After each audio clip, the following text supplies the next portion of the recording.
Dikmé est ce qu'on appellerait aujourd'hui une personne ressource. Elle se trouve au centre de différents réseaux qui d'ailleurs se recoupent les uns avec les autres. D'abord en fait le réseau du musée social dont j'ai parlé et qu'on présentait à l'époque comme l'antichambre de la Chambre, c'est-à-dire une sorte de porte ouverte en fait sur le Parlement.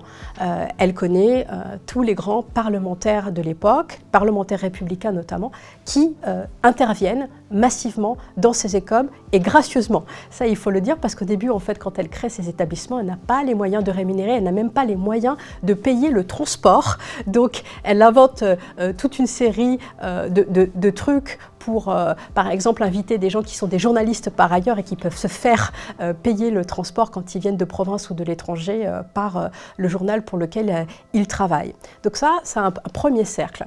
Deuxième cercle, les cercles des universités populaires, et notamment une université populaire qui est une des premières, qui est la coopération des idées, où elle va rencontrer la plupart de ses futurs collaborateurs. Et ils sont pour une grande part militants de Dreyfusard, elle aussi va l'être, même si on a peu de sources sur son engagement, et c'est une chose qui va la guider toute sa vie. Troisième cercle très important, le cercle des universitaires, à la fois les universitaires qui gravitent autour de la Sorbonne. Il faut savoir que Dikmé, bien qu'elle soit restée officiellement célibataire, a entretenu un très long compagnonnage avec un homme qu'on présente parfois comme son amant, mais j'aime pas trop dire ça parce que ça veut rien dire. D'abord, il était veuf, et puis ensuite, ils ont vraiment, c'est un couple intellectuel, ils ont vraiment fait des choses ensemble toute leur vie. C'est Alfred Croiset, le doyen de la Sorbonne. On ne sait pas trop quand est-ce qu'elle a rencontré, mais on s'imagine que c'est peut-être grâce à lui qu'elle a réussi à placer l'école des hautes études sociales au 16 rue de la Sorbonne, c'est-à-dire face à l'université. Donc, les contributeurs n'avaient qu'à traverser la rue pour aller enseigner, souvent gracieusement chez Dikmé. Et c'est toute l'équipe de ce qu'on appelait, ce que l'extrême droite appelait la nouvelle Sorbonne, les nouveaux pédagogues. Alors, il y a Durkheim, il y a Lançon, il y a Seignobos, tous ces gens-là, en fait, viennent enseigner chez Dikmé. Autre cercle important, par son frère, qui est normalien, Georges Weil, le cercle des normaliens. Ça recoupe aussi souvent les cercles Dreyfusard, et parmi en fait les camarades de son frère, il y a beaucoup de juifs et de protestants progressistes.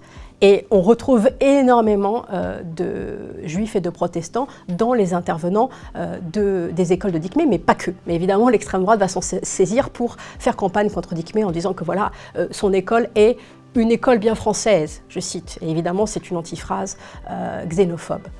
Voilà. Autre réseau qui recoupe aussi les réseaux Dreyfusard, c'est l'avant-garde symboliste. Il ne faut pas oublier que Dikmé, elle vient de ce milieu-là au départ.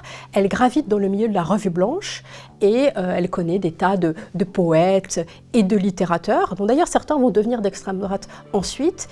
Et elle va aussi inviter ces gens à l'école. Donc voilà, elle est au centre d'un cyclone, comme elle dit dans une de ses lettres, en tout cas au centre d'une nébuleuse, qui est une nébuleuse essentiellement progressiste, et elle va en tirer parti pour cartographier d'une certaine manière Paris. Elle habite sur la rive droite, rue Victor Massé, qui est la partie je dirais, plus mondaine de Paris, où elle invite à domicile, elle tient salon, mais elle tient aussi salon au 16 rue de la Sorbonne, dans son école, un salon qui est peut-être plus intellectuel, mais il y a des circulations en fait entre la rive droite et la rive gauche, et ça lui permet en fait de tenir tout Paris, au point qu'on a besoin d'elle, et l'économie du service dont j'ai parlé tout à l'heure fonctionne justement sur des prêtés et des rendus. Elle s'entoure de ce qu'elle appelle des hommes utiles.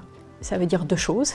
Ça veut dire qu'ils sont non pas utiles simplement à elle en tant qu'individu, mais utiles à l'intérêt général et à la cause éducative et pédagogique et républicaine qu'elle sert, mais ils sont aussi utiles au sens où ils ont une efficacité par les postes qu'ils occupent, parce que beaucoup sont des gens très en vue, notamment des parlementaires, qui ensuite peuvent, à la Chambre, porter les projets et faire financer, porter les projets de Dikmé et trouver les soutiens nécessaires.